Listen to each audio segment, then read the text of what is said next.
हम तो ना अनुच्छेद 1 भारत तथा इंडिया राज्यों के संघ अर्थात इसके राज्य कभी भी टूटकर अलग नहीं हो सकते। नॉट जो डिसफिलिटेशन वाले होते हैं उनके राज्य कभी भी टूटकर अलग हो सकते हैं। अनुच्छेद 2 संसद राष्ट्रपति को पहले सूचना देकर किसी विदेशी राज्य को भारत में मिला सकता है। अनुच्छेद 3 संसद राष्ट्रपति को पहले सूचना देकर भारत में उपस्थित किसी भी राज्य के नाम एवं सीमा में परिवर्तन ला सकता है। अनुच्छेद 4 अनुच्छेद 2 और 3 में किए गए बदलाव को अनुच्छेद 368 से बाहर रखा गया क्योंकि इसे राष्ट्रपति भी नहीं रोक सकते। अनुच्छेद 5 प्रारंभ में दी गई नागरिकता अर्थात उन सभी लोगों को नागरिकता दी गई जो भारत के अंदर थे। अनुच्छेद 6 भारत से पाकिस्तान चले गए ऐसे व्यक्ति संविधान बनने से पहले लौट आएंगे तो नागरिकता दे दी जाएगी। अनुच्छेद 7 स्वतंत्रता के बाद भारत से पाकिस्तान चले गए ऐसे व्यक्ति संविधान बनने से पहले लौट आएंगे तो नागरिकता दे दी जाएगी। अनुच्छेद 8 विदेशों में घूमने या नौकरी करने से भारत की नागरिकता समाप्त नहीं की जाएगी। अनुच्छेद 9 विदेशी नागरिकता ग्रहण करने पर भारत की नागरिकता समाप्त कर दी जाएगी। अनुच्छेद 10 भारतीयों की नागरिकता तब तक बन रहेगी जब तक देश विरोधी कार्य न करे। अनुच्छेद 11 नागरिकता संबंधित कानून संसद बनाती है तथा इसकी जिम्मेदारी गृह मंत्रालय की होती है। अनुच्छेद 12 इसमें मूल अधिकार के परिभाषा का जिक्र है। अनुच्छेद 13 इसमें अल्पीकरण का जिक्र है अर्थात हमारे मूल अधिकार को कोई दूसरा मूल अधिकार प्रभावित करे तो हमारे मूल अधिकार पर रोक लगाया जा सकता है।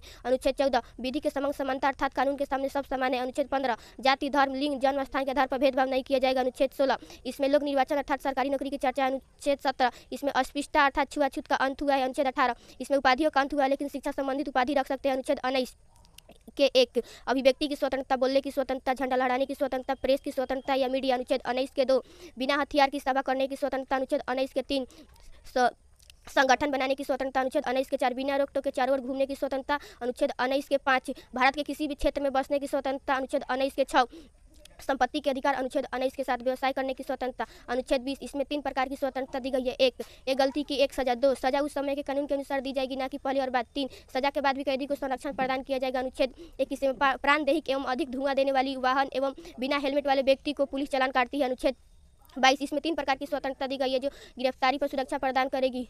1 व्यक्ति को गिरफ्तार करने से पहले वारंट बताना होगा। 2 24 घंटे के अंदर व्यक्ति को न्यायालय में सहित प्रस्तुत किया जाएगा तथा 24 घंटे के अंदर यातायात एवं अवकाश का समय नहीं गिना जाएगा।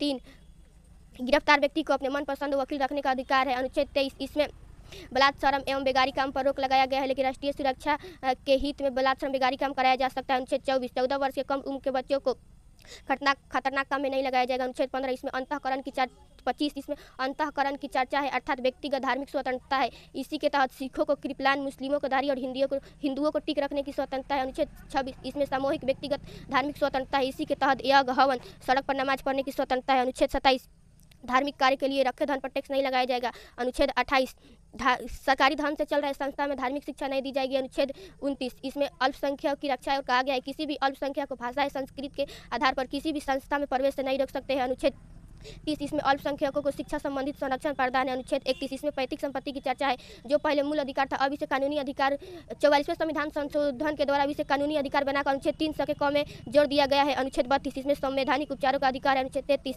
राष्ट्रीय सुरक्षा के हित में सेना मीडिया गुप्तचर के मूल अधिकार को सीमित कर सकती है। अनुच्छेद 34 भारत के किसी भी क्षेत्र में सेना का कानून मार्शल लॉ लागू किया जा सकता है। अनुच्छेद 35 इसमें मूल अधिकार लागू करने या होने की चर्चा है। अनुच्छेद 36 इसमें नीति निर्देशक तत्वों की परिभाषा का जिक्र है। अनुच्छेद 37 इसमें यह न्यायालय द्वारा परिवर्तनीय नहीं है। अनुच्छेद 38 समान लोक कल्याण अर्थात सरकार जनता का कल्याण करेगी। अनुच्छेद 39 समान काम के लिए स्त्री और पुरुष को समान वेतन देने की निःशुल्क वितरण है। अनुच्छेद 39 के क निःशुल्क विधि द्वारा 44वें संविधान संशोधन 1976। अनुच्छेद 40 ग्राम पंचायतों की संगठन। अनुच्छेद 41 कुछ दशा में सरकारी सहायता जैसे वृद्धा पेंशन विधवा पेंशन विकलांगों के लिए साइकिल। अनुच्छेद 20 न्याय संगत अनुच्छेद 42 न्याय संगत अर्थात मनउचित दशा में प्रस्तुत सहायता उपलब्ध कराना। अनुच्छेद जैसे गर्भवती महिला द्वारा कठोर शारीरिक काम न कराना। अनुच्छेद 43 निर्वाह योग्य मजदूरी अर्थात इतना वेतन दिया जाए कि परिवार चला सके। अनुच्छेद 44 सभी धर्मों के लिए तलाक एवं विवाह की शर्तें समान रहेगी चाहे विवाह के रीति रिवाज अलग हो।